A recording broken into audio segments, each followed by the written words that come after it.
এই গরমে আপনি কি দীঘা ঘুরতে আসতে চান?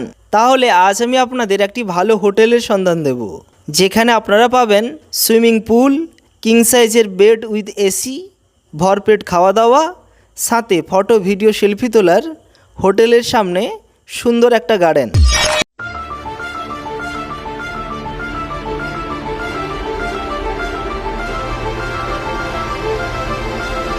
আমরা আজকে যে হোটেলে স্টে করেছি তার নাম দীঘা হোটেল বিপি ইন্টারন্যাশনাল। যেহেতু আমরা দুপুরবেলা হোটেলে প্রবেশ করেছিলাম, তাই সবার আগে সুইমিং পুলে স্নান সেরে ফ্রেশ হয়ে এখন আমরা একটু বিশ্রাম নেব। তার আগে এখন আমি আপনাদের রুম ট্যুরটা করাই। এসি রুম, ডবল বেড, দুজন স্বামী স্ত্রী কিংবা ফ্যামিলি নিয়ে আরামে থাকা যাবে। টিভি, ফ্যান, ওয়াইফাই, অ্যাটাচ বাথরুমের সাথে বেলকনির সুবিধা রয়েছে। সন্ধ্যাবেলা ঘুম থেকে উঠে আমরা গিয়েছিলাম দীঘা সি বিচে। ওখান থেকে ফিরে এসে রিসেপশানে আমরা যেটা দেখলাম সেটা আমি আপনাদের দেখাচ্ছি। এখানে দুবাই, ব্যাংকক, মস্কো, প্যারিস এবং ইন্ডিয়ার ঘড়ি কিন্তু এখানে টাঙানো আছে, যেখানে সময় কিন্তু ভিন্ন। তো আমার জিনিসটা ভালো লাগলো আর আমি আপনাদের সঙ্গে তুলে ধরলাম।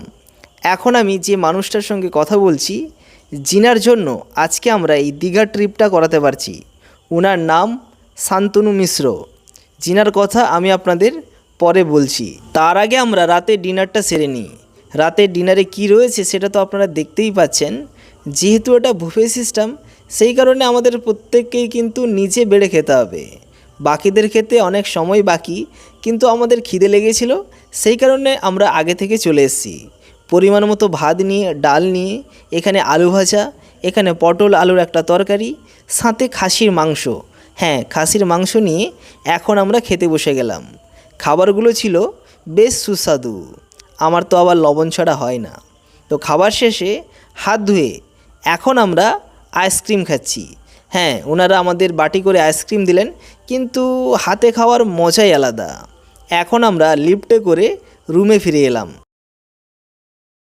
সকালবেলা ব্রেকফাস্টের সময় লুচি, ডিম সাথে ঘুগনি। এখন আপনাদের অনেকেরই মনে প্রশ্ন থাকতে পারে যে হোটেলটা কোথায়। হোটেলটা হচ্ছে নিউ দীঘা বিপি ইন্টারন্যাশনাল। তবে প্যাকেজ কিংবা প্রাইস কত?